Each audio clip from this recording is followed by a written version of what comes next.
Copa দেলের ফাইনালের যে ম্যাচটা গত রাতে অনুষ্ঠিত হয়ে গেছে, এই ম্যাচের মধ্যে আসলে ছিল নাকি একটা সুন্দর ম্যাচ। এটাই ফুটবল।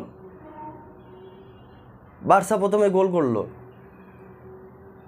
লামিয়ে ইয়ামালের নিখুঁত পাস, পাদ্রির অবিশ্বাস্য সুন্দর শট। পরের হাফে যে রিয়াল মাদ্রিদ 7 মিনিটের ব্যবধানে 2টা গোল করে সমতায় ফিরে তারা 1 গোলে এগিয়ে যায়। সমতায় ফিরে আমরা 2টা গোল দেয়, তারা 1 গোলে এগিয়ে যায়।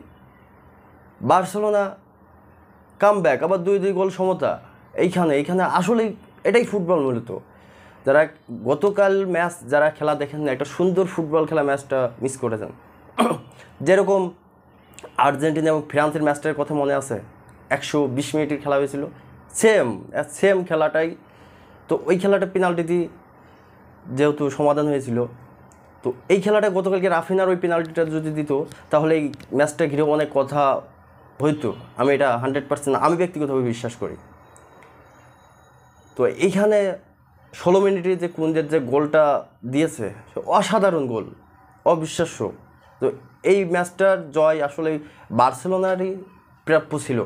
রিয়াল মাদ্রিদের এই মৌসুমে যারা ফ্যান এবং রিয়াল মাদ্রিদের জন্য খুবই হতাশার একটা মৌসুম গেল, কারণ তারা আরও একটা ফাইনাল ম্যাচ থেকে ছিটকে গেল এবং খুব শিরোপার কাছে এসে তারা শিরোপাকে হাতছাড়া করলো এক টপিকে।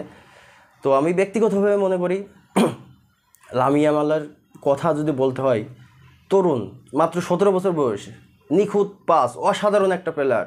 সে যে ধরনের খেলা করতেছে, মেসির যে ছোটোবেলায় যারা যে খেলাটা আমরা দেখিনি, আমার তখন বয়স কম, আমি আসলে ওইভাবে মেসির খেলা একটু একটু বুঝি।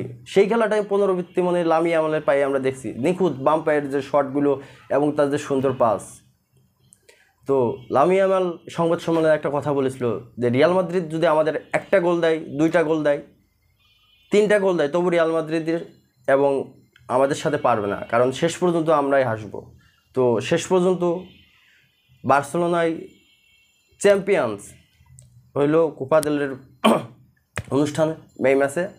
তো বার্সেলোনাকে অভিনন্দন। এবং রিয়াল মাদ্রিদের আসলে খুবই হতাশাজনক, এমবাপ্পে, ভিনিসিয়াস জুনিয়র, রদ্রিগো অসাধারণ, আসলে কোনো কিছু নেই, তারা কোনো ম্যাচ ঘুরে দাঁড়াতে পারতেছে না।